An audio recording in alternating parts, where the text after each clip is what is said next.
Oke, baik. Assalamualaikum warahmatullahi wabarakatuh. Selamat sore semuanya.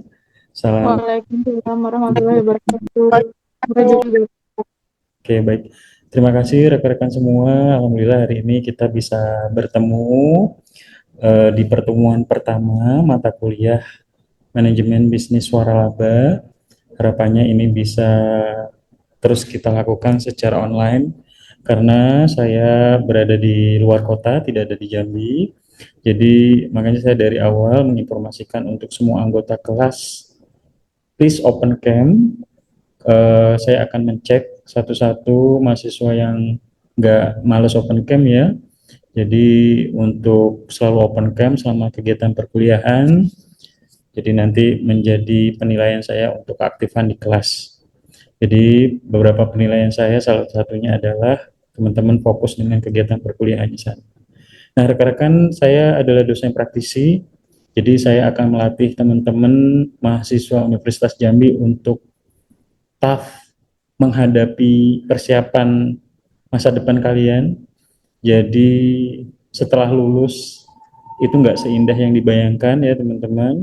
Saat ini tingkat pengangguran sangat tinggi, jadi saya harus menyiapkan teman-teman harus disiplin dari sekarang. Salah satu disiplin adalah ya bisa kuliah dengan baik, membuat tugas, kemudian belajar mengikuti perkembangan teknologi terkini, kemudian juga hadir tepat waktu, ya, juga selalu open cam selama kegiatan perkuliahan, ya.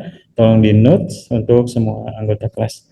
Saya izin share materi untuk di pertemuan hari ini. Materinya sudah terlihat, Ketua kelas? Sudah, Pak. Oke, baik. sudah Pak. Baik, terima kasih rekan-rekan semua mahasiswa mata kuliah Manajemen Bisnis Franchise di pertemuan pertama.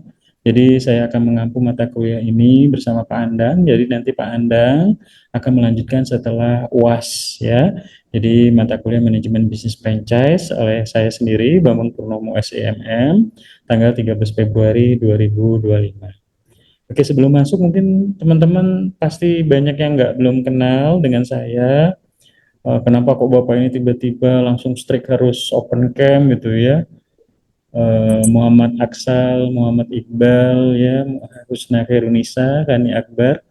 Maaf Pak, ini saya lagi Hadir, Pak. Saya Muhammad Axel Zorib, hadir, Pak. bisa buat on cam Pak. Oke, silakan on cam ya, saya coba note nanti yang nggak on cam.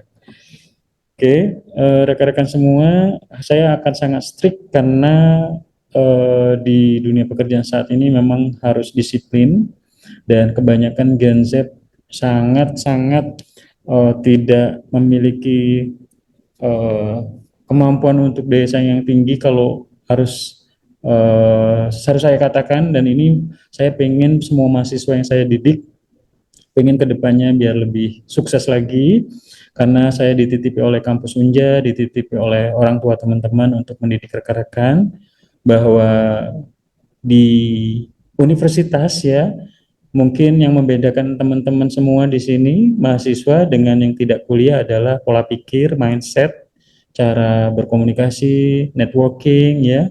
Jadi nggak semata-mata hanya belajar aja, karena kalau teman-teman belajar mata kuliah manajemen bisnis franchise, saya pikir rekan-rekan semua bisa belajar di online, di YouTube ya, belajar di buku.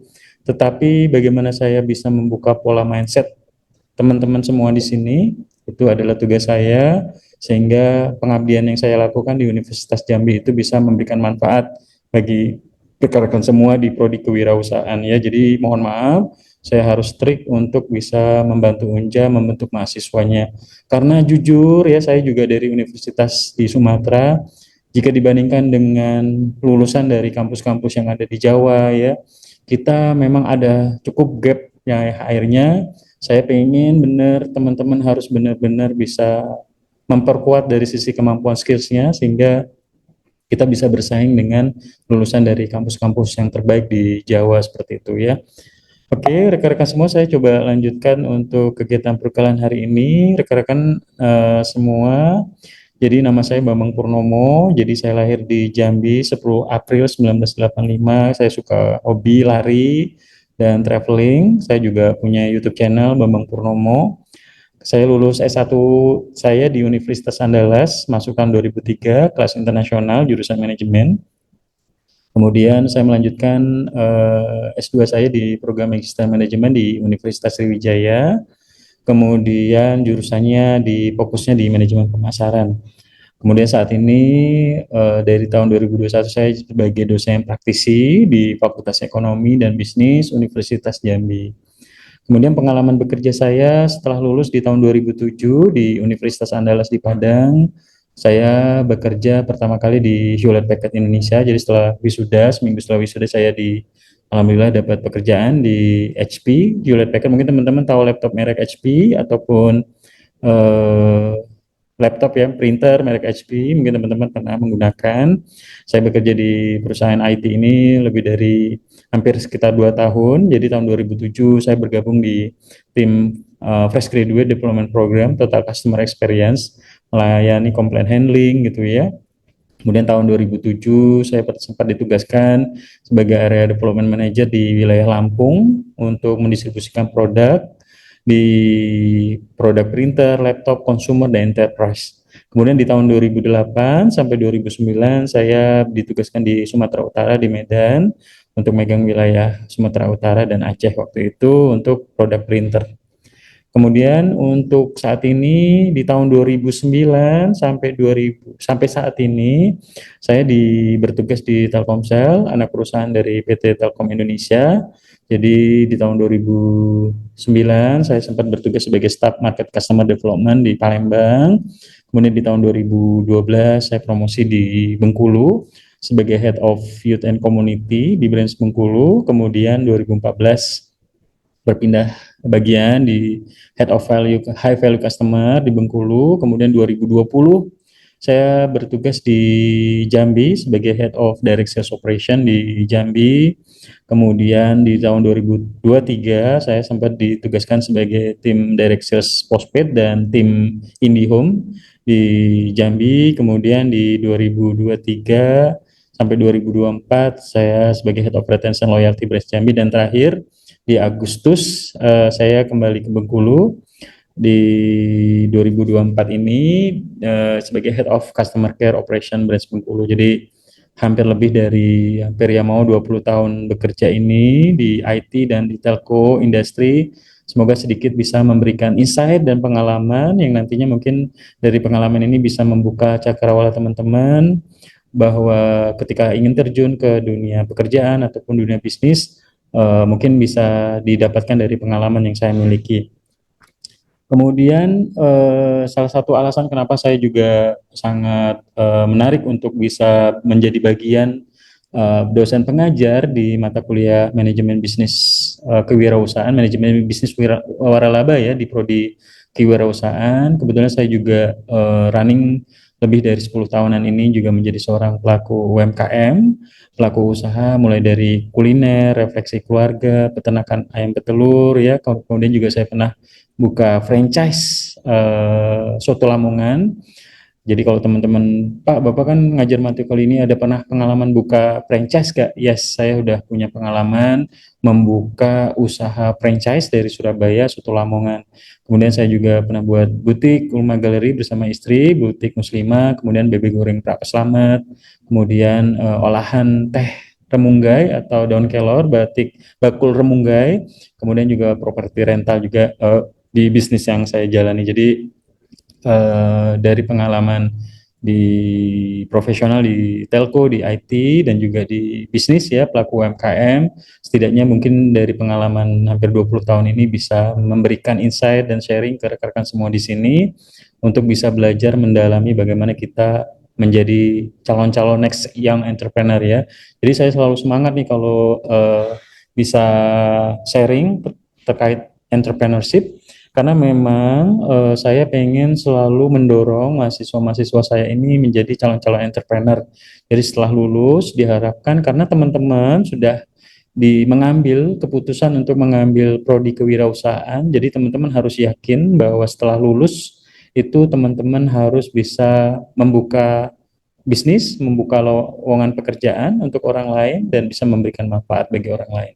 Jadi saya sering sekali diminta menjadi pembicara ya di kampus Universitas Andalas, kemudian di Universitas Bengkulu ya, dan di Unja khususnya karena menjadi dosen praktisi untuk mengencourage teman-teman semua menjadi seorang pebisnis. Harapannya setelah lulus ya teman-teman bisa menjadi orang sukses. Mungkin saat ini akan berdarah-darah istilahnya ya, akan capek belajar ya, banyak tugas yang akan sampai saya berikan, tapi harapannya setelah lulus nanti 5 tahun 10 tahun lagi ya, ketemu saya, Pak, dulu saya mahasiswa Bapak di Universitas Jambi, saya ingat betul bagaimana belajar yang diajarkan oleh Bapak terkait bagaimana kita menjadi seorang pebisnis gitu ya.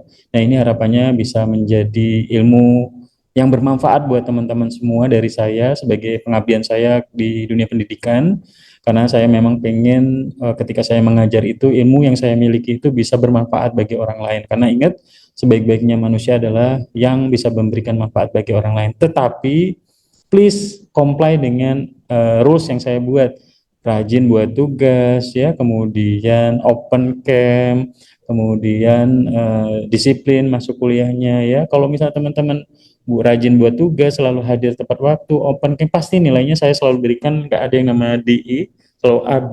Tapi kalau misalnya malas kuliah, nggak buat tugas ya, pasti ya nilainya juga akan disesuaikan dengan kemampuannya. Jadi silahkan ya teman-teman, sudah dewasa, sudah saatnya memutuskan saya harus belajar lebih sehingga nanti punya karir yang baik di masa depan saya, seperti itu. Kemudian rekan-rekan semua, penilaian mata kuliah manajemen bisnis waralaba, kebetulan di semester ini saya dapat 2 kelas manajemen bisnis waralaba di kelas R001 dan R002. Jadi kurang lebih sama untuk persentase penilaiannya.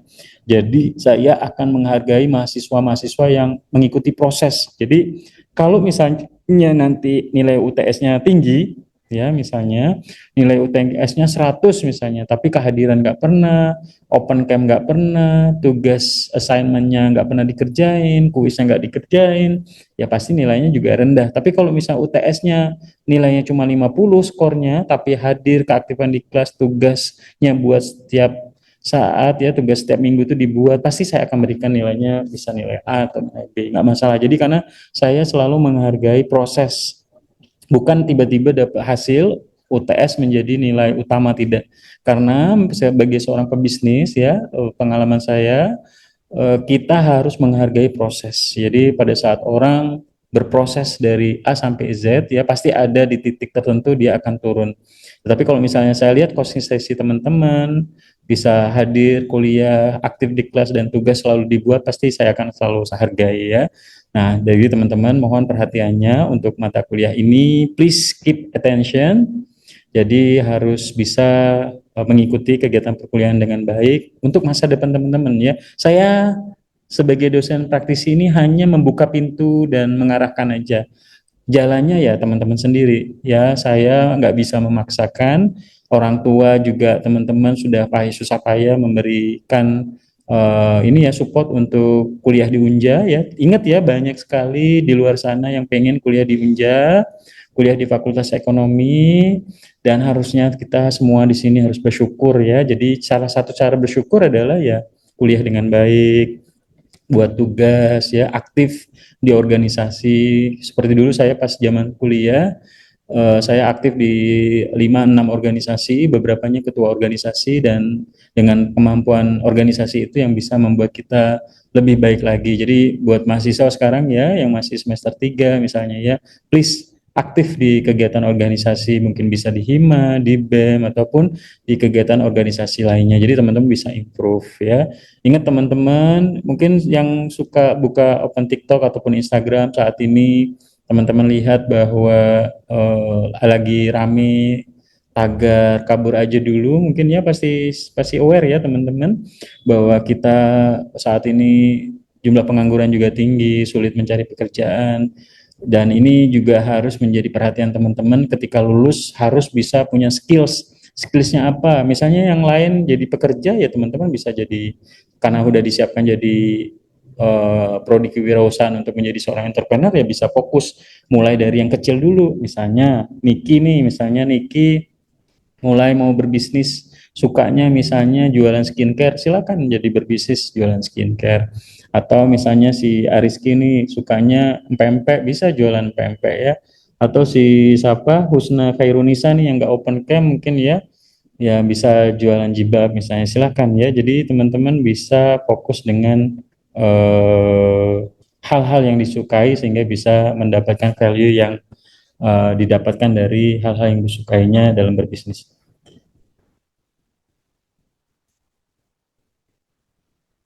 Oke, jadi Musa Madika, sebentar ya saya catat dulu. Musa Hadika dan Husna ya.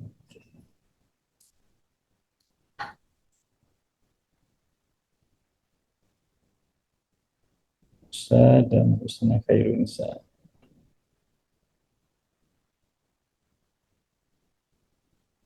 Oke, oke yang lain tolong difokus ya. Oke, saya lanjutkan. Nah, hari ini rekan-rekan di pertemuan pertama, saya akan membuka dengan pengalaman saya berbisnis dan selanjutnya nanti kita akan fokus di materi topik perkuliahan mengenai bagaimana menjalankan suatu manajemen bisnis waralaba yang harapannya ini bisa menginspirasi dan membuka cakrawala teman-teman. Ternyata kalau kita punya modal 100 juta, apakah kita bisa berbisnis franchise misalnya seperti itu ya? Apakah kita bisa jualan momoyo ya misalnya ya, ataupun produk-produk lainnya franchise yang bisa kita jualan, teh Indonesia misalnya ya, ataupun produk-produk franchise yang mungkin bisa teman-teman optimalkan nanti ke depannya.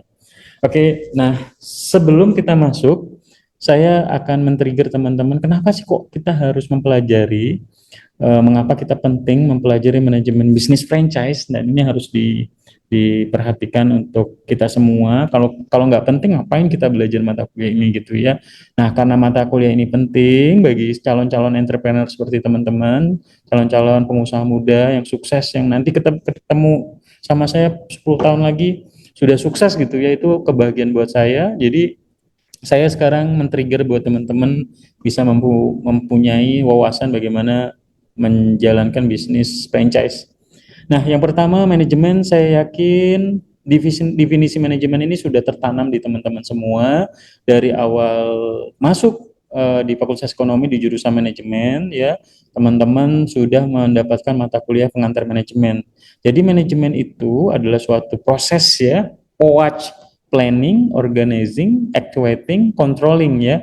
Jadi bagaimana di suatu organisasi atau di suatu bisnis itu ada bagian yang merencanakan, mengorganisasikan, kemudian mengatur mengelola SDM ya, dan sampai dengan pengendalian agar semua resources yang ada di perusahaan tersebut bisa sesuai dengan tujuan dari perusahaan. Jadi misalnya nih si siapa rekan kita misalnya ya, rekan kita misalnya Muhammad nih, Muhammad Akskal Zarif misalnya, pengen membuat suatu bisnis laundry, punya 5 orang karyawan ya. Bagaimana si Muhammad Aksal ini mengoptimalkan sumber daya yang ada, mulai dari tim keuangan, kasir, kemudian tim yang bagian nyuci dan nyetrika, tim yang bagian promosi, yang bagian packaging, sehingga semua produk dan layanan yang dijual itu bisa berjalan dengan baik dan mendapatkan keuntungan bagi perusahaan ya, seperti itu. Jadi manajemen prinsipnya adalah bagaimana menjalankan fungsi POAC ini sehingga semua lini bisnis perusahaan, resource perusahaan itu bisa berjalan dengan baik. Kemudian dari pengertian definisi bisnis, yaitu kegiatan ekonomi yang dilakukan untuk mendapatkan keuntungan. Pasti ya, kalau teman-teman jualan empek-empek, jualan misalnya fotokopian di depan kampus Unja, pasti pengen dapat keuntungan kan, nggak mungkin kita berbisnis untuk rugi ya. Jadi pasti kita pengen mendapatkan keuntungannya. Dalam berbisnis, orang-orang itu berusaha untuk membuat ide-ide dan kreativitas, yang membuat produk atau pelayanan yang bermanfaat bagi orang lain dan juga memiliki value ya yang bisa kita jual. Jadi ini juga kita akan melibatkan banyak orang ya, seperti pelanggan, pemasok supplier kita, pesaing, ataupun pemerintah sebagai otoritas regulasi, seperti itu. Kemudian definisi waralaba selanjutnya atau franchise adalah bentuk kerjasama bisnis antara pemilik merek franchisor. Jadi misalnya teman-teman mau franchise Momoyo, itu namanya yang pusatnya itu franchisor, dengan pihak lain franchisee ya, mungkin teman-teman mau invest nih. Nah, teman-teman adalah namanya franchisee. Dalam kerjasama ini, franchisee mendapatkan izin untuk menggunakan merek, produk, dan sistem operasional yang sudah teruji dari franchisor ya. Jadi seperti itu. Jadi intinya dalam kita ketika mempelajari mata kuliah ini, bagaimana kita bisa menjalankan proses manajemen ya bisnis untuk mencari keuntungan sebesar-besarnya dari bisnis yang kita jalankan lewat franchise. Teman-teman misalnya punya modal, Pak saya berasal dari kota Sarolangun, tapi di Sarolangun ini nggak ada KFC. Gimana caranya? Misalnya kita bisa mengajukan permohonan ke KFC Pusat, misalnya ya, PT Fast Food Indonesia untuk mengajukan permohonan untuk franchise ya. Misalnya ditentukan wah ini modalnya awalnya misalnya 1 M gitu ya. Kemudian harus ada ruko, misalnya minimal 2 ruko gitu ya di posisi strategis. Nah, itu adalah salah satu bagaimana kita menjalankan bisnis ini. Dan rata-rata biasanya bisnis franchise ini mulai dari yang kecil, ada yang gerobakan, ya pinggir jalan, ada yang menengah, ataupun juga bisnisnya yang besar seperti itu ya. Sushi Tei, KFC, McDonald, Richeese Factory, Momoyo, ST Indonesia, ataupun gerai-gerai franchise yang lainnya yang mungkin ada di sekitar kita, di mall-mall ya, di depan kampus Unja dan lain sebagainya. Oke, selanjutnya di ekonomi, ingat rekan-rekan semua, rekan-rekan anggota kelas ini ya, itu Desi misalnya ya, atau Husna misalnya ya, atau Saka ya, teman-teman setelah lulus dari kampus Unja, ingat ya, akan menjadi sarjana ekonomi ya, bukan sarjana teknik, bukan sarjana hukum, bukan sarjana sosiologi ya. Artinya kalau kita lulusan dari sarjana ekonomi means artinya kita harus mengerti bagaimana ya bisa mencari uang, karena prinsip dasar ekonomi itu adalah bagaimana kita mengoptimalkan sumber daya yang sekecil-kecilnya untuk mendapatkan penghasilan yang sebesar-besarnya.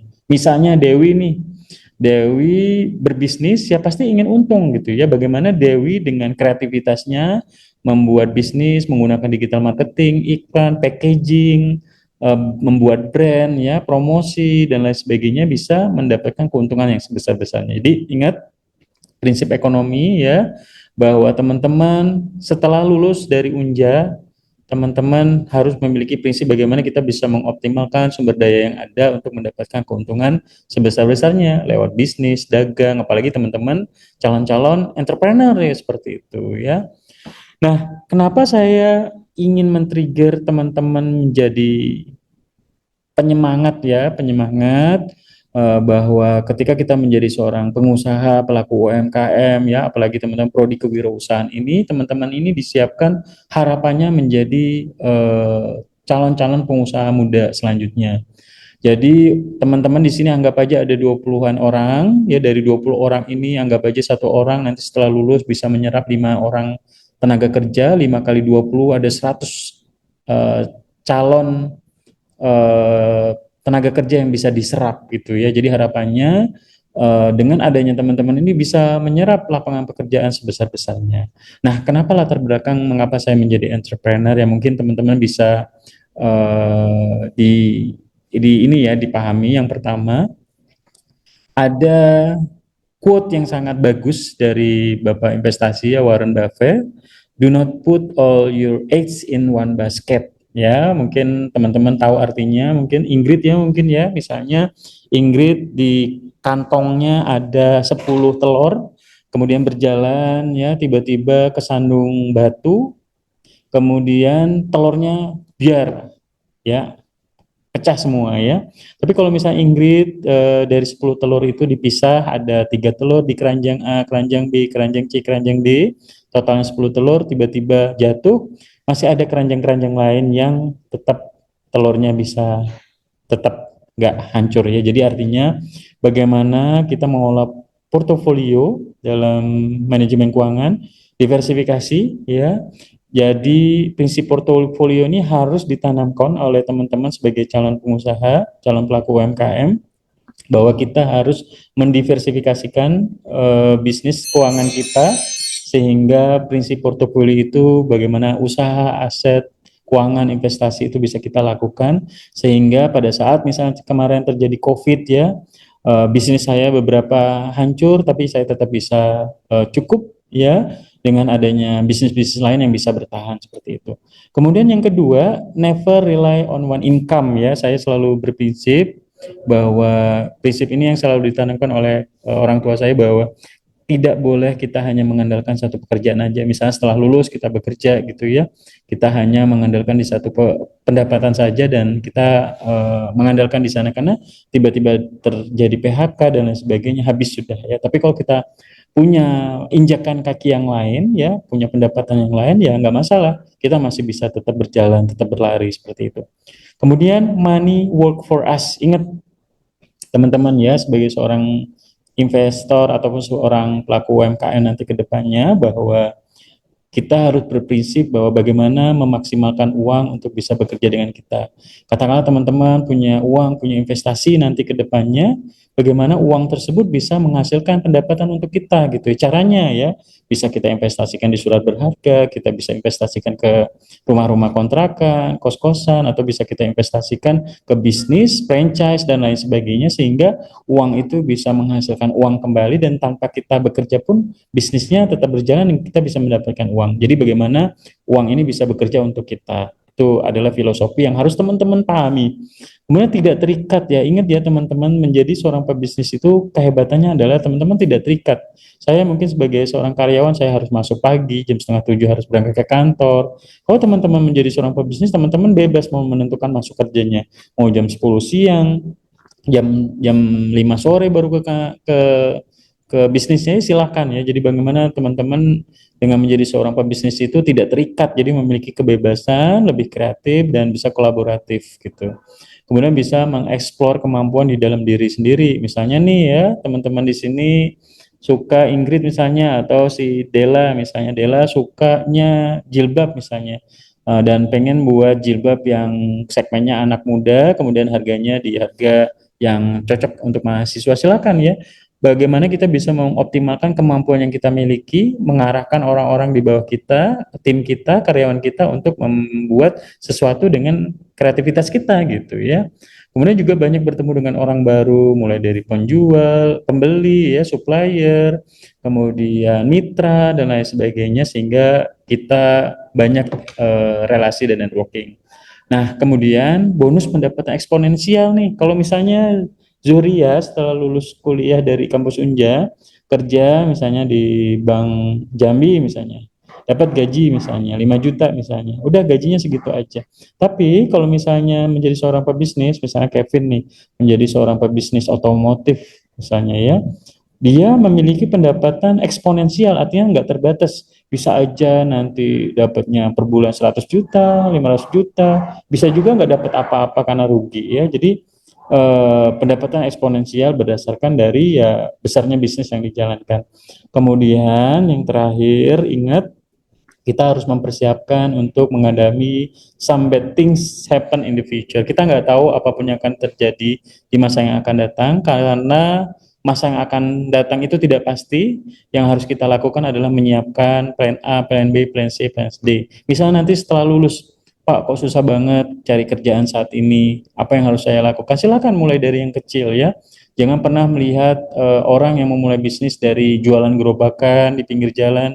Wah, kamu cuma jualan es tebu di pinggir jalan gitu ya. Saya punya tetangga yang numpang jualan di depan ruko saya.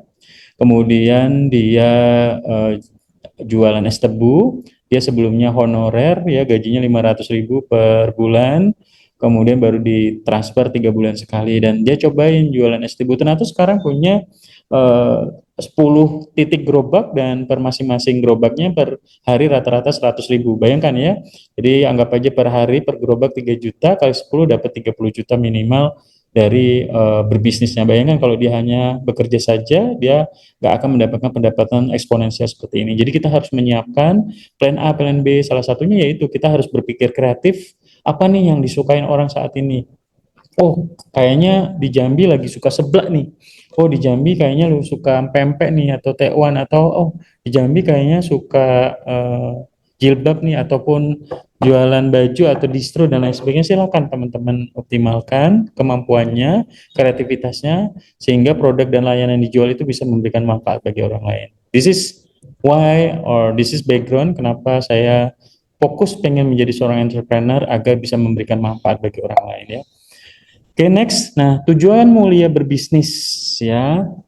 Jadi satu, ini materinya saya susun sendiri, tidak dari internet ataupun apapun. Jadi dari pengalaman saya berapa belas tahun ini, saya coba resum sepenting-pentingnya yang mungkin bisa memberikan manfaat buat teman-teman semua di sini. Jadi tujuan mulia berbisnis itu yang pertama, sebaik-baiknya manusia adalah yang bisa memberikan manfaat bagi orang lain. Yes, kita bisa membuka lapangan pekerjaan bagi orang banyak sehingga mereka bisa memberikan nafkah bagi keluarganya ya. Itu yang kebagian yang mungkin nggak bisa saya dapatkan ketika saya menjadi karyawan. Kemudian 9 dari 10 pintu rezeki berdagang ya dari hadis Nabi. Jadi teman-teman bisa menjadikan inspirasi bahwa oh ternyata dagang itu memang ini ya salah satu cara bagaimana kita bisa mencari uang, bisa menghidupi keluarga kita seperti itu.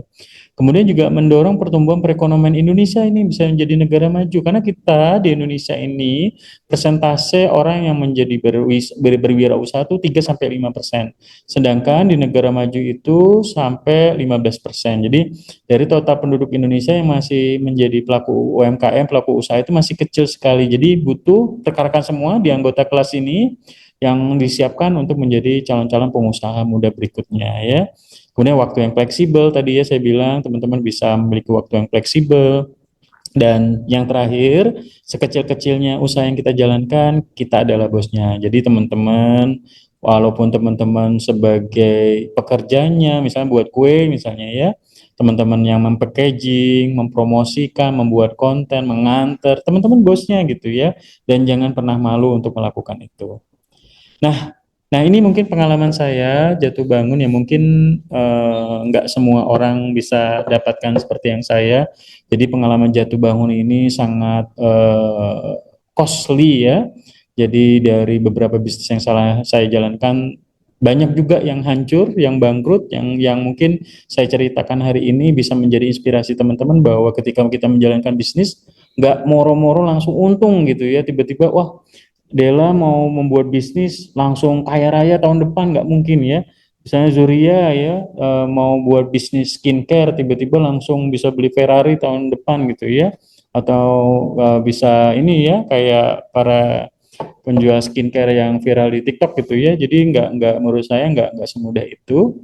Pak Yusuf Hamka sendiri juga bercerita bahwa ketika membangun bisnis itu prosesnya puluhan tahun dan perlu konsistensi yang memang harus dilatih sehingga teman-teman bisa melalui proses-proses yang pahit gitu ya.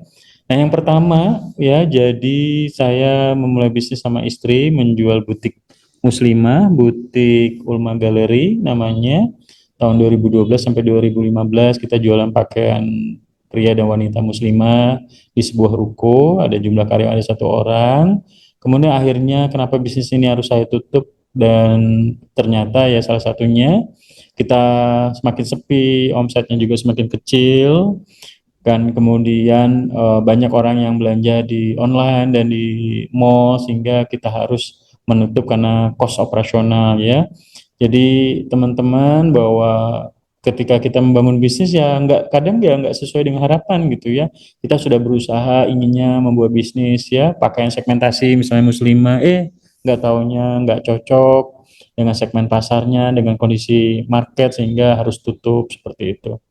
Nah, ini juga kos yang dikeluarkan juga cukup besar. Kemudian bebas sambal pecut ya, ini kuliner yang pertama yang saya bangun dan alhamdulillah sampai saat ini bisa bertahan dari 2015 sudah hampir 10 tahun. Jadi bagaimana saya bisa menjalankan dulu ya dari bisnis yang kecil ya, dari bambu, kemudian dari 10 orang karyawan, saat ini hampir 25 orang karyawan ya, salah satunya adalah ya konsistensi ya.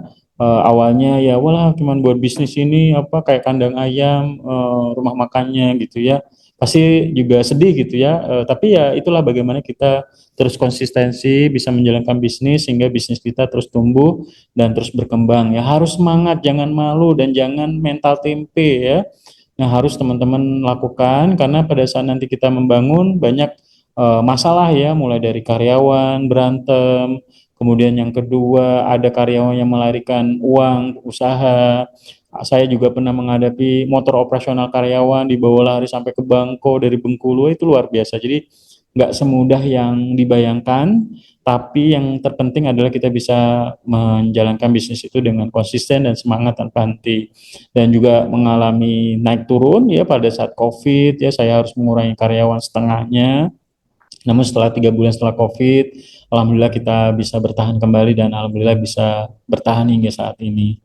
Kemudian refleksi keluarga ya saya buat di tahun 2016, ini saya buat sendiri, mereknya Gria Keluarga Sehat, dan di lantai bawah untuk pria, di lantai atas untuk wanita, kemudian ada 8 orang karyawan. Namun pada saat COVID melanda 2020 ya, di Februari saya harus menutup karena orang nggak mau dan nggak berani untuk pijet, refleksi, dan akhirnya saya tutup. Dan ya inilah resiko saya. Kenapa? Karena ya kita menghadapi sesuatu yang tidak kita bisa duga. Jadi ini pelajaran berharga ya, saya harus habis banyak juga untuk, dan belum balik modal juga ya. Jadi memang nggak semua bisnis itu bisa berjalan dengan baik dan ekspektasi harus untung ya. Ternyata kita harus melewati kerugian yang besar juga. Kemudian, nah ini franchise ya. Jadi di tahun 2017 setelah saya menjalani bisnis yang lain, saya coba peruntungan di tempat yang lain ya. Kemudian kebetulan saya ada tanah cukup luas 1.200 meter. Kemudian saya bangun, kemudian saya buat franchise Soto Lamongan Abbas. Jadi soto ini dari Surabaya, karena saya suka soto, jadi saya pengen buat sesuatu yang menarik untuk dicoba, untuk dijual gitu ya. Ternyata setelah ya 1 tahun 7 bulan, bisnisnya nggak begitu ramai lagi dan akhirnya saya tutup. Dan pelajarannya ya kita, walaupun misalnya kita franchise, belum tentu usaha yang kita jalankan itu juga bisa dikenal oleh orang dan bisa laris gitu ya. Misalnya teman-teman lihat ada ayam gedebuk yang punya Next Carlos yang food blogger gitu ya, belum tentu ternyata lebih ini juga ramai juga. Jadi memang somehow ada rezekinya. Apakah pertanyaannya muncul, Pak, apakah bagus franchise atau tidak? Ya mungkin nanti kita di pertemuan berikutnya nanti akan saya bahas kelebihan-kelebihan, spesifikasinya secara detail. Apa sih keuntungan ketika kita berbisnis secara franchise gitu ya. Dan ini harus saya tutup di tahun 2019 karena beban operasional juga dan COVID juga. Karyawan juga harus saya gaji dan beban kosnya juga nggak nutup, sehingga saya tutup dan saya juga ya mengalami kerugian. Jadi artinya nggak semua indah yang dibayangkan ketika kita turun menjadi seorang pebisnis. Kalau motivator mungkin ya menceritakan, wah enak ya jadi seorang pebisnis pasti untung, enggak menurut saya. Dari berapa bisnis yang saya jalankan saya harus rugi ratusan juta. Ya karena nggak semua bisnis itu untung ya. Jadi teman-teman, dari pelajaran ini yang mungkin yang bisa saya ceritakan bahwa teman-teman harus punya kemampuan yang kuat, harus mental yang baja ketika teman-teman nanti jadi seorang pebisnis seperti itu. Kemudian setelah 2019 saya ubah namanya dari Soto Lamongan Abbas jadi bebek goreng Pak Slamet. Saya jualan bebek goreng, awalnya rame ya, kemudian ada koki, ada 10 orang karyawan, dan ternyata harus saya tutup juga di tahun 2021 ya karena COVID juga. Dan akhirnya ya sudah karena COVID. Kemudian akhirnya tanahnya saya sewakan di sebelah gitu ya, sama sama tetangga. Karena ya saya lihat ketika kita berbisnis ya, ketika kos yang kita keluarkan itu nggak masuk dengan pendapatan yang kita lakukan, ya kita harus membuat keputusan apakah bisnis ini dilanjutkan atau tidak seperti itu. Ya, jadi nggak seindah yang dibayangkan. Kemudian, nah ini juga bisnis Republik Telur Bengkulu, saya modal hampir 700-an juta. Kemudian di tanah sekitar 2 hektar, kemudian saya somehow juga sambil nganter telur ya, kadang pakai pickup, kadang pakai Pajero, kadang pakai Camry, whatever ya, ketika ada mobil dan pelanggan ada mau silakan saya antar gitu ya. Jadi saking segitunya bagaimana saya memulai bisnis dari ya semuanya. Saya sambil ngurusi bisnis lain, saya sambil bekerja di Telkomsel, saya juga sambil jualan telur gitu ya, nggak malu gitu ya, ngapain kita malu, selagi itu halal ya kita harus harus kerjakan. Jadi dari 2 kandang ada 3.000 ekor ya, dan akhirnya di akhir-akhir ya saya kena tipu model segitiga, ternyata banyak sekali penipuan di internet ya, kemudian ada karyawan yang melarikan diri, akhirnya ya udah saya harus rugi, dan ini pelajaran hidup bagi saya bahwa nggak semua bisnis yang kita jalankan itu untung ya. Jadi ada yang bisa bertahan, ada yang tidak bertahan. Nah, ini harus jadi perhatian buat teman-teman yang mau jadi pebisnis nih, bahwa nggak semua bisnis yang dijalankan itu semuanya untung. Kalau Pak Yusuf Kala pernah cerita, dari 35 bisnis yang pernah dijalankan oleh dia, hanya sekitar 10 yang bisa bertahan. Artinya ya nggak semua bisnis bisa bertahan ya, jadi bisa aja semuanya banyak yang bangkrut juga. Kemudian ini ada bangkul remungga, jadi kita menjual teh celup. Nah, ini modalnya nggak terlampau besar, jadi alhamdulillah masih aman. Kemudian ada Asap Properti Rental yang akhirnya sampai saat ini juga bertahan dan bisa mendapatkan passive income dari sini ya, seperti itu. Nah, ini ada quote yang mungkin menurut saya bisa ditanamkan di dalam diri kita semua di sini, bahwa membangun bisnis itu tidak semudah memutar telapak tangan. Walaupun teman-teman punya privilege misalnya ya, nah ini saya Bapak kasih modal 1M, terserah mau buat apa gitu ya.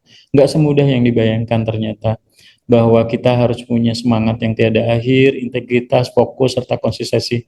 Apalagi kita nggak punya privilege, kita harus memulai sesuatu dari bawah ya, dari yang kecil, silakan nggak apa-apa. Kalau menurut saya, orang-orang yang memulai bisnisnya dari yang kecil ya, dari gerobakan, dari tempatnya sederhana, kecil, itu biasanya akan lebih bertahan ya, dibandingkan kita gerasa gerusu berinvestasi ya, karena mungkin punya privilege, jadi akhirnya nggak fokus dan akhirnya bisnisnya juga terbengkalai. Jadi nggak bisa kita melihat bahwa bisa lah dengan yang penting modal gitu ya. Ternyata ketika berbisnis itu nggak serta-merta modal itu yang utama ya, ternyata harus konsisten, punya semangat yang tinggi, integritas, seperti itu.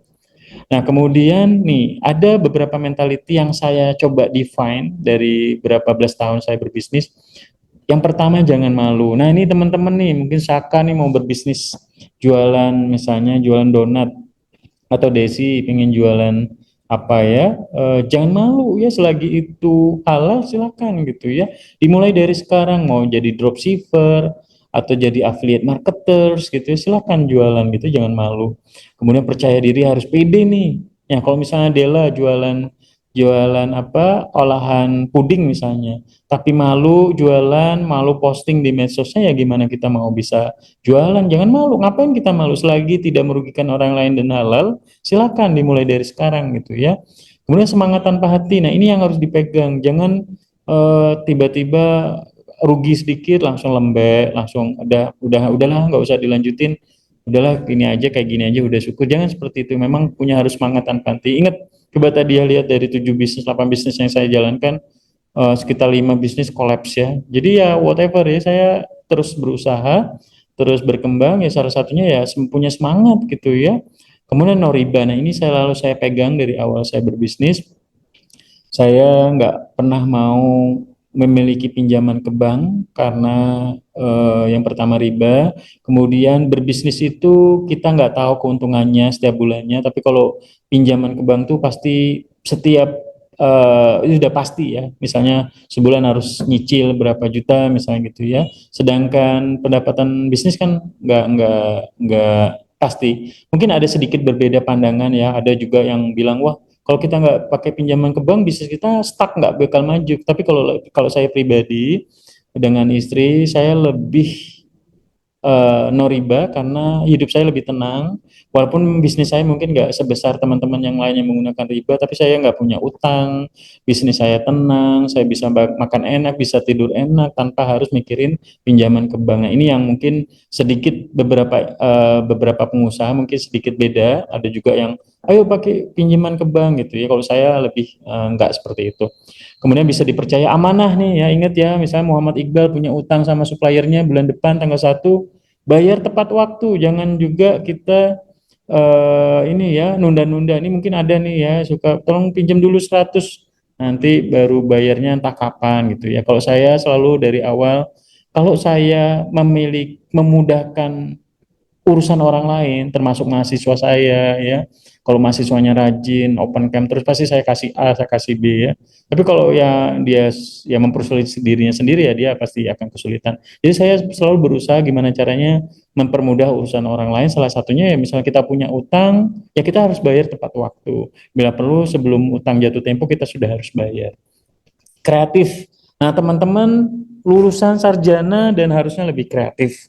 Gen Z nih untuk penggunaan gadgetnya canggih-canggih buat konten YouTube, konten di CapCut, di TikTok canggih-canggih, harusnya bisa punya kreativitas tinggi. Bagaimana kita bisa menggunakan kreatif itu untuk mengoptimalkan dan menghasilkan sesuatu yang memiliki value dan bisa kita jual. Networking.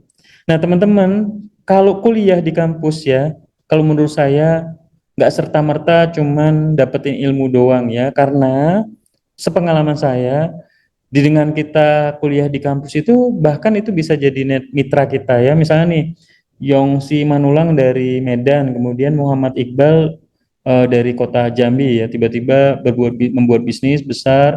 Yongsi, kamu mau nggak jadi mitra saya di kampungmu di Sidempuan misalnya? Bisa nggak kita bermitra? Ternyata teman-teman yang kita kenal dari nol ya, dari kuliah gitu ya, itu biasanya persahabatannya lebih kuat ya dibandingkan yang mungkin kita baru kenal gitu ya. Nah, jadi ini bisa menjadi networking, teman-teman yang dari bangku kuliah bisa jadi mitra bisnisnya atau teman mitra kerjanya di masa yang akan datang. Disiplin.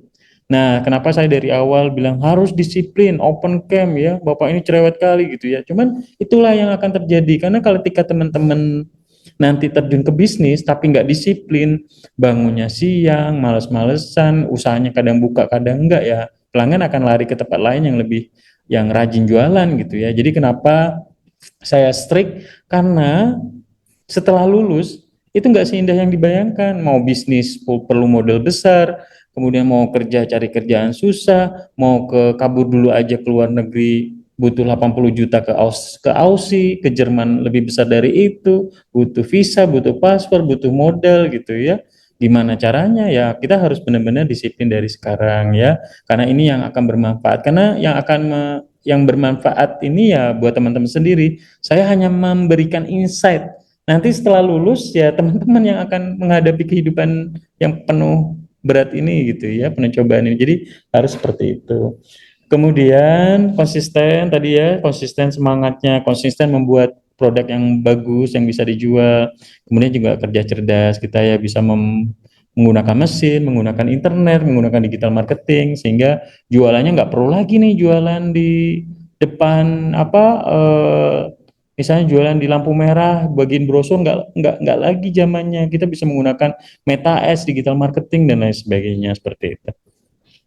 Kemudian bisnis itu sebenarnya ya rekan-rekan, menurut saya ini quote yang saya buat, business is about finding the problem and solve the solution to your customer ya. Misalnya si siapa nih, Saka nih misalnya tinggalnya di perumahan Valencia di dekat kampus Unja. Di perumahan ini ada sekitar 500 rumah misalnya, dan di sana ternyata nggak ada laundry. Orang laundry harus ke Simpang Rimbo atau ke depan kampus Unja ya misalnya contohnya. Nah, ini bisa jadi peluang. Wah, ini bagus ini. Kayaknya saya cocok nih buat buka laundry di sini. Jadi kita harus tahu masalahnya apa dan opportunity apa yang ada di sana, kesempatan apa yang bisa kita lakukan di sana. Nah, Dela nih tinggal di Talang Bakung dekat rumah saya di Eka Jaya, di dekat Bandara Sultan Taha misalnya. Wah, di Talang Bakung ini ada cucian ini. Kayaknya cocok nih kalau kita buat cucian mobil nih. Gitu ya. Jadi kita harus melihat opportunity yang ada di sana. Wah, di sini kayaknya di Simpang Gadu-Gadu ini dekat ini nih, dekat pempek misalnya ya. Kayaknya bagus nih jualan pempek nih misalnya gitu. Ya, jadi kita harus melihat peluang-peluang yang ada, masalahnya tuh apa misalnya ya. Wah, di sini nggak ada fotokopian, sedangkan di sini ada SMA nih, di depan SMA Limo nih misalnya. Kenapa kita nggak buka fotokopian di sini gitu? Jadi kita harus melihat peluang-peluang yang ada seperti itu. Jadi dari quote yang saya buat ini bahwa bisnis itu adalah finding the problem and solve the solution. Jadi kita cari masalahnya apa, kesempatan opportunity-nya apa, dan kita solusikan dari masalah yang muncul tersebut gitu ya. Nah, ini how to start business menurut pengalaman saya. Yang pertama, ide bisnisnya apa? Misalnya Desi nih pengen jualan cake. Pak, saya suka ini Pak buat puding. Kemudian saya pengen buat bisnis, silakan gitu ya, buat puding yang paling enak, yang packagingnya paling lucu, harganya juga masuk ke mahasiswa misalnya. Mulai dari teman-temannya sendiri dulu. Kemudian membuat studi kelayakan bisnis, ya mungkin teman-teman sudah belajar juga sedikit. Jadi studi kelayakan bisnis ini intinya hitung-hitungan, gambaran bagaimana informasi dari bisnis tersebut. Kalau kita mau jualan puding, apakah di sekitar rumah kita sudah ada jualan puding? Apakah sudah ada yang jualan pempek di sekitar rumah kita? Misalnya kita mau jualan pempek, misalnya harganya berapa ya? Kemudian apa namanya segmennya? Kemudian kita harus juga ya membuat nama merek kita, misalnya Desi Puding Jambi misalnya, atau Kevin empek-empek Palembang misalnya, atau misalnya kayak tadi saya buat bebek sambal pecut Bengkulu misalnya, ya naming-naming yang saya buat sendiri, Republik Telur Bengkulu ya, jadi saya buat sendiri gitu ya, saya buat logonya sendiri. Kalau teman-teman nggak bisa buat ya bisa dengan desainer gitu ya, membuat naming yang tepat gitu ya, seperti itu.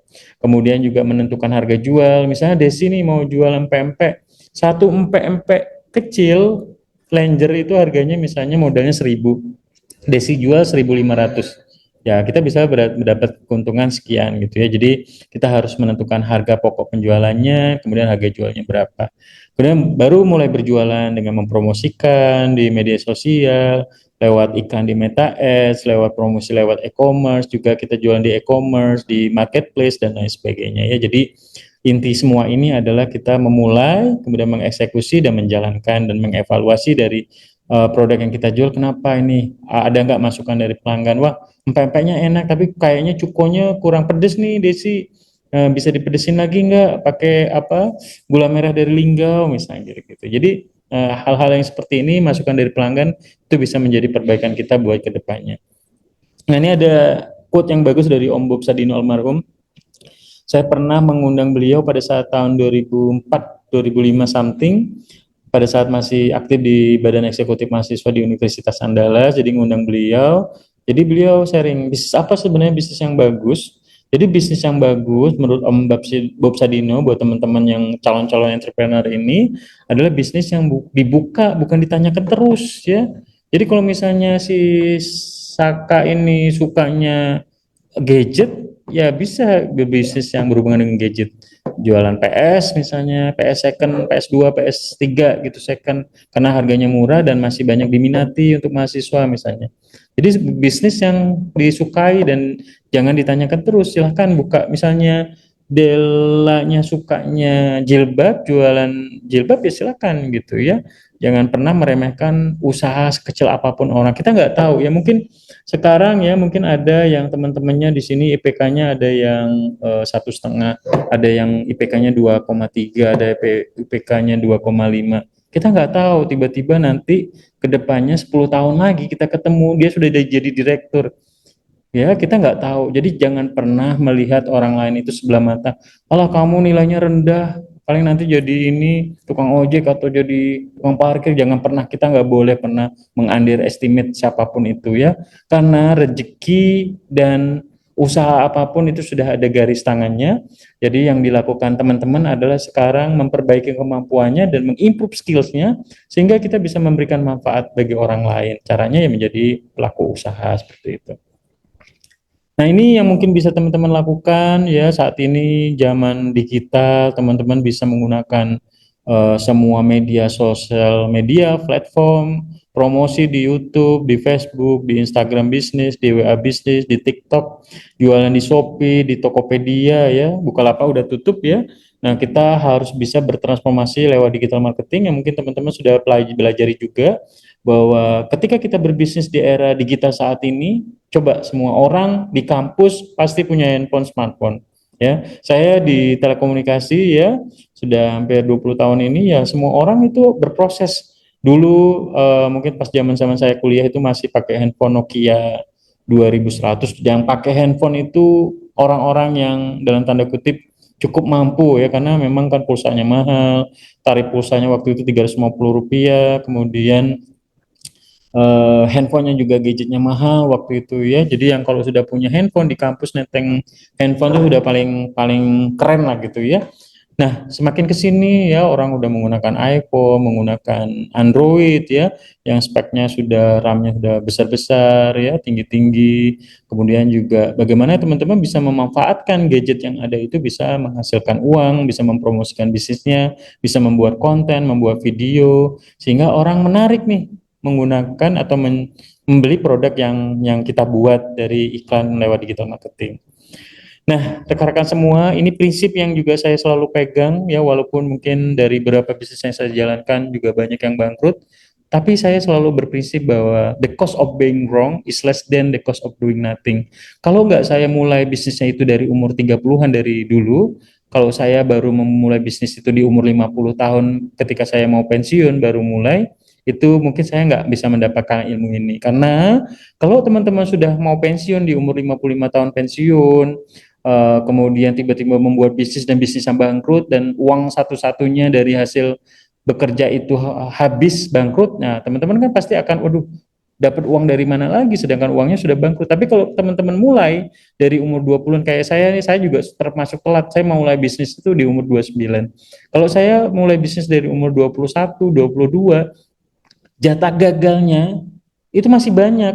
Sampai umur 40 pun saya gagal tuh nggak masalah, tapi setelah itu saya pasti dari 10 atau 20 bisnis yang kita bangun, ternyata ada yang sukses, ada yang bisa menjadi uh, kita bisa fokus di sana. Jadi the cost of being wrong is less than the cost of doing nothing. Daripada kita nggak melakukan apa-apa ya kita mulai dari sekarang gitu ya.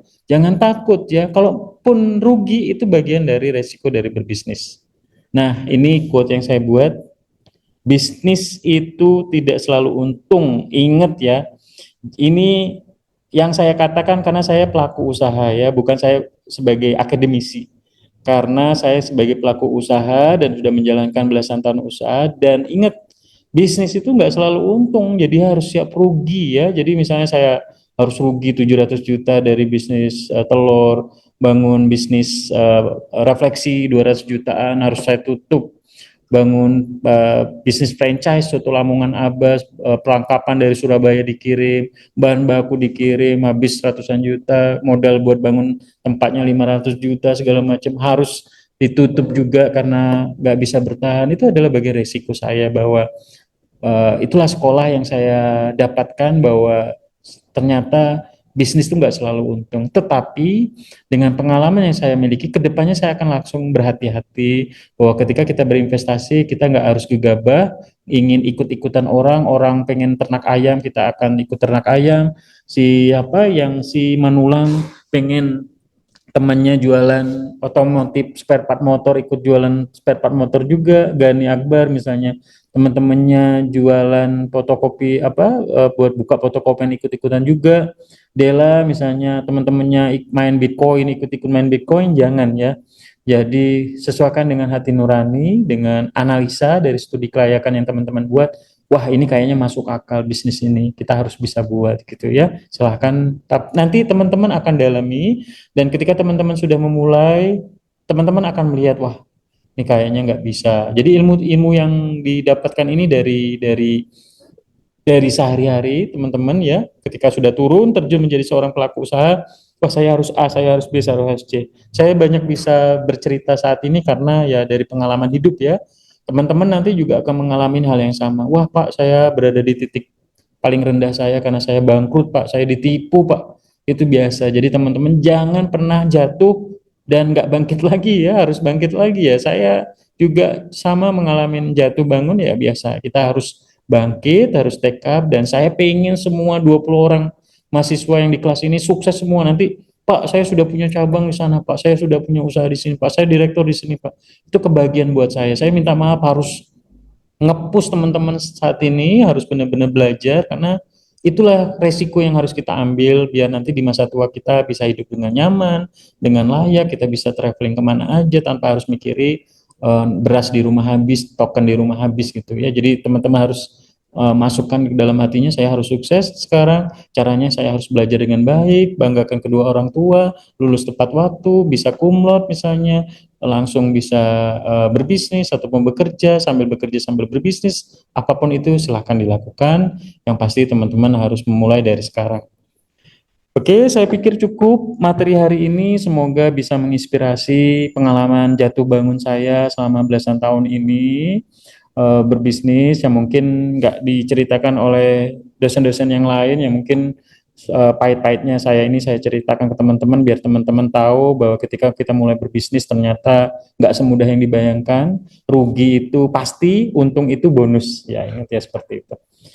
Oke, teman-teman, tugas kuliah minggu depan, jadi tugasnya adalah teman-teman carilah, misalnya nih teman-teman tinggal di daerah depan kampus Unja atau di perumahan Valencia atau ada yang di Talang Banjar atau yang di Telanai, cari di sekitarnya ya. Misalnya, wah ini Momo ini kan gerai franchise, KFC ini kan gerai franchise, atau di sana ada Bebek Slamet, atau misalnya ada apapun itu, silahkan teman-teman lihat dan bisa menjadikan bahan untuk tugas. Jadi teman-teman buatlah video dalam bentuk penjelasan di YouTube. Jangan lupa cantumkan nama, NIM, mata kuliah, nama dosen pengajar, dan asal kampus di YouTube dan di post ya di YouTube. Kemudian link YouTube-nya jangan lupa nanti di post di link tugas. Nanti link tugasnya juga sudah saya masukkan di info WA group. Di info WA group itu juga sudah ada link Zoom mingguan sama Google Doc untuk nginput link tugas. Jadi perintah tugasnya adalah buatlah profil bisnis franchise yang ada di sekitar rekan-rekan semua dalam bentuk PowerPoint. Misalnya nih Momoyo, teman-teman ada Momoyo misalnya ya, es krim gitu ya. Silakan buat Momoyo ini bisnisnya apa, sudah buka cabang di mana aja di Indonesia, kan ada di internet ya. Kemudian siapa ownernya, segmentasinya apa, produk-produknya apa aja, harganya berapa misalnya ya, kapan berdiri, dan info-info lain yang bisa dilengkapi. Kemudian yang kedua, teman-teman datang ke gerai Momoyunya, ngambil video, izin dulu ya, ngambil video, Pak, boleh ngambil video buat tugas kuliah. Kemudian kalau bisa wawancara dengan karyawannya, boleh juga, ada produknya apa aja, mereknya apa aja ya. Kalau misalnya ketemu ownernya lebih bagus lagi, tapi kalau enggak ya udah, biasa ownernya mereka jarang ada di situ. Yang penting teman-teman sudah tahu bahwa bisnisnya apa aja, produknya apa aja, segmennya apa aja, sehari misalnya omsetnya berapa, itu lebih baik lagi ya. Dan kemudian sajikan dalam bentuk profil bisnis franchise-nya dan kemudian masukkan. Jadi misalnya teman-teman dalam bentuk YouTube, dalam bentuk PowerPoint dijelaskan, kemudian nanti video wawancara dan visit ke franchise-nya itu juga dimasukkan gitu ya. Jadi silakan dimasukkan.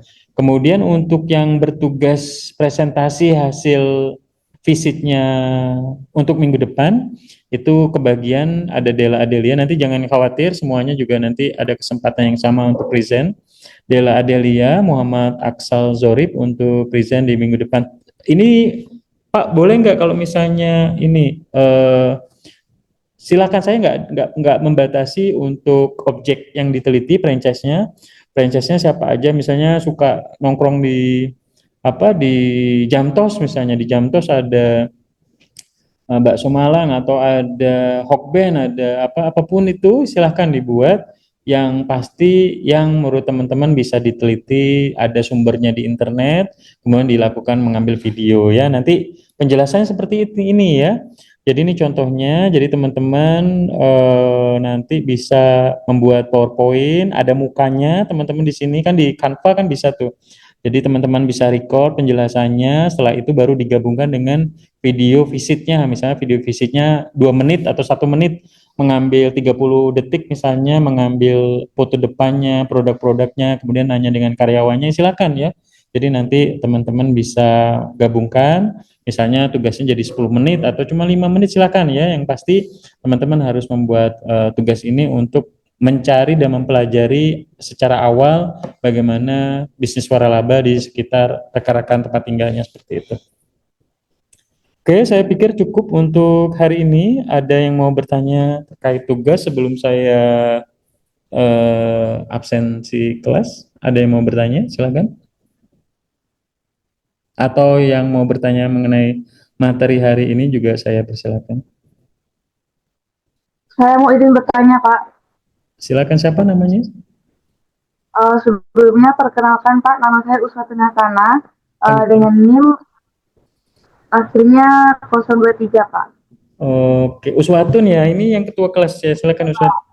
Iya. Ya Pak, saya mau bertanya Pak, tadi kan Bapak menjelaskan Bapak juga punya banyak bisnis dan juga punya banyak pengalaman bisnis Pak. Iya. Nah, tentunya Pak kan penghasilannya kan Pak berbeda-berbeda tuh Pak. Iya. Jadi gimana Pak cara pengelolaan keuangannya Pak? Misalkan Bapak kan ada bisnis busana misalnya Pak. Terus Bapak juga punya bisnis kuliner Pak. Gimana Bapak mengatur keuangannya Pak? Apakah duit itu Pak bercampur gitu Pak?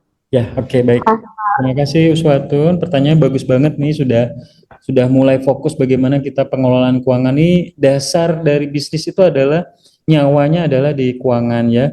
Kalau kita nggak bisa mengelola keuangan ya bisnisnya juga akan hancur. Ingat ya teman-teman, walaupun teman-teman bukan lulusan akuntansi, bukan anak manajemen keuangan, ingat menjadi seorang pebisnis berarti harus bisa mengelola keuangan dengan baik. Jadi biasanya setiap bisnis yang saya jalankan, saya pisahkan, termasuk rekening pribadi, tidak boleh dicampur adukan. Termasuk saya misalnya ya, saya makan di restoran saya gitu ya, atau keluarga saya makan di restoran saya, harus bayar gitu ya, nggak boleh nggak bayar karena nanti keuangannya kacau gitu ya. Gini, biasanya saya akan bayar ya kan nanti uangnya masuk ke kita sendiri gitu ya atau kita berikan diskon itu lebih bijak. Jangan sampai nanti misalnya si siapa Uswatun membuat bisnis toko roti kemudian ada sanaknya makan, ada keponakannya makan nggak dibayar akhirnya ya nggak jelas hitungan bisnisnya.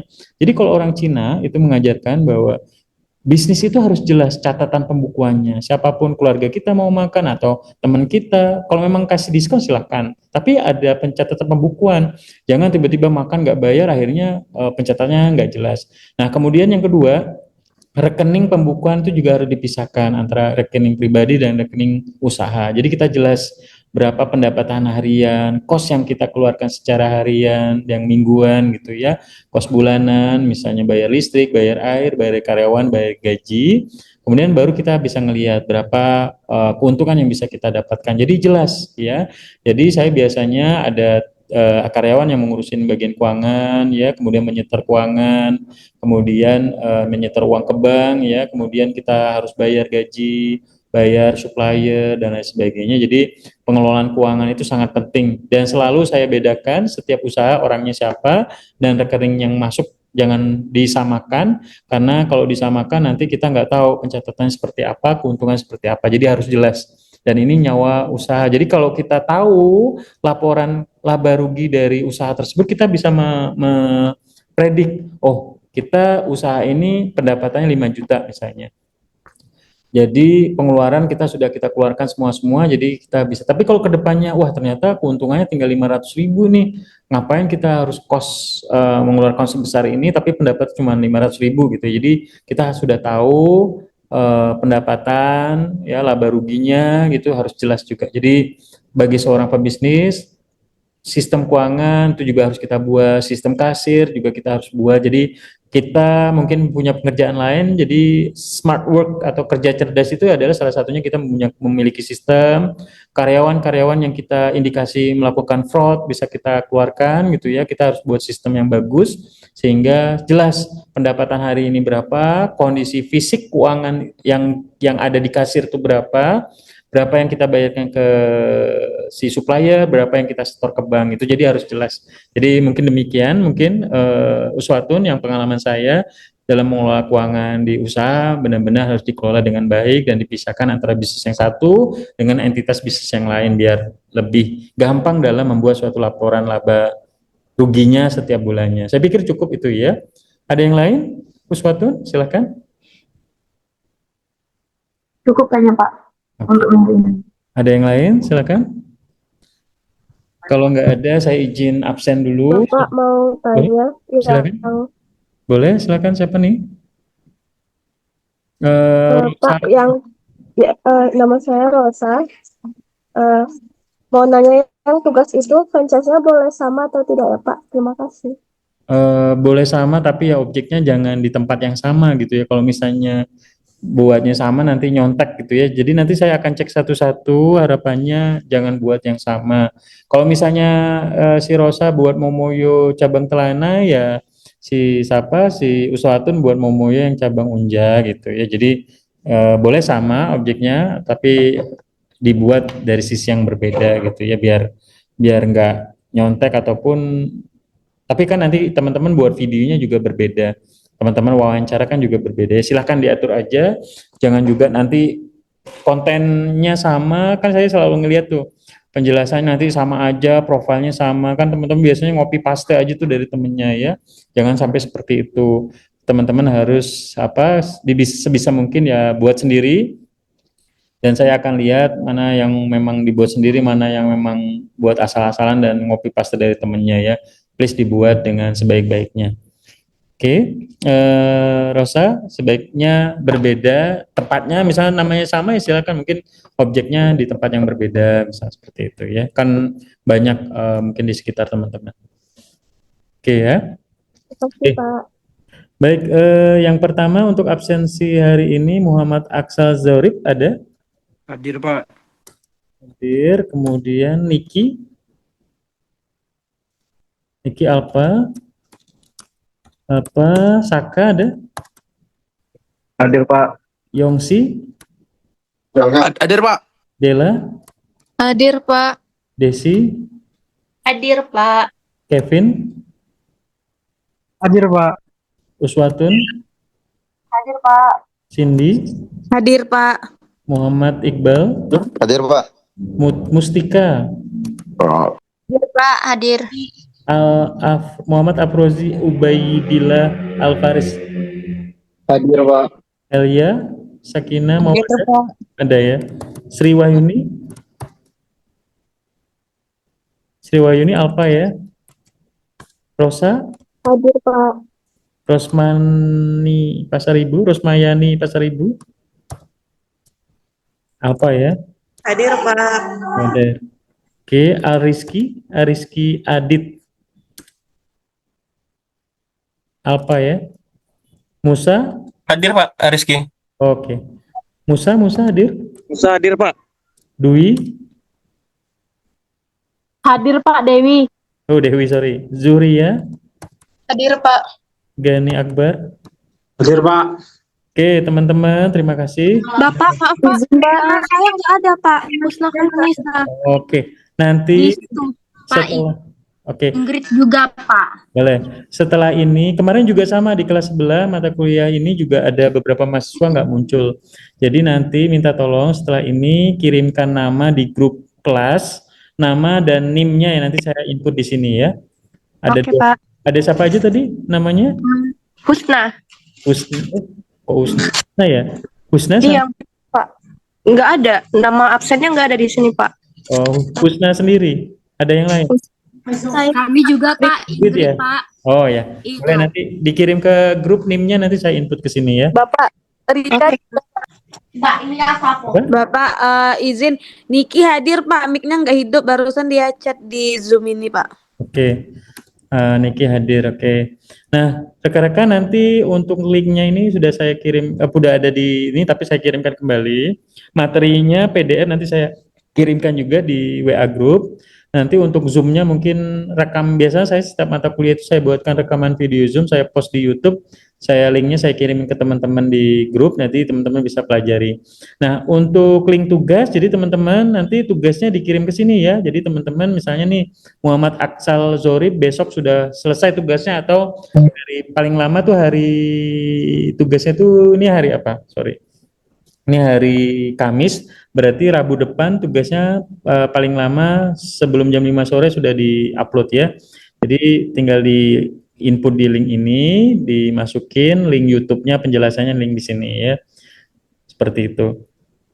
Oke, ini terakhir tadi yang untuk tugasnya ini paling lama ya. Tugasnya paling lama di hari Rabu 19 Februari 2025 jam 5 sore ya. Linknya nanti saya kirimkan ke grup, materi PDF-nya juga saya kirim ke grup, YouTube-nya rekamannya juga saya akan kirimkan ke grup besok, mungkin besok saya edit dulu. Oke, saya pikir cukup teman-teman semua. Terima kasih. Mohon maaf, saya harus buat kelas ini lebih semangat lagi karena saya pengen semua mahasiswa yang saya ampu itu benar-benar bisa mengambil ilmu sebanyak-banyaknya dari saya karena saya memang pengen pengabdian di kampus Unja biar mahasiswa yang saya ajar bisa sukses ke depannya, itu tujuan saya. Mohon maaf kalau ada yang kurang berkenan ya. Semoga sukses buat kita semua dan selalu banggakan kedua orang tua. Saya akhiri, selamat sore semuanya. Wabillahi taufik wal hidayah. Wassalamualaikum warahmatullahi wabarakatuh. Waalaikumsalam warahmatullahi wabarakatuh. Terima kasih, Pak. Oke, terima kasih.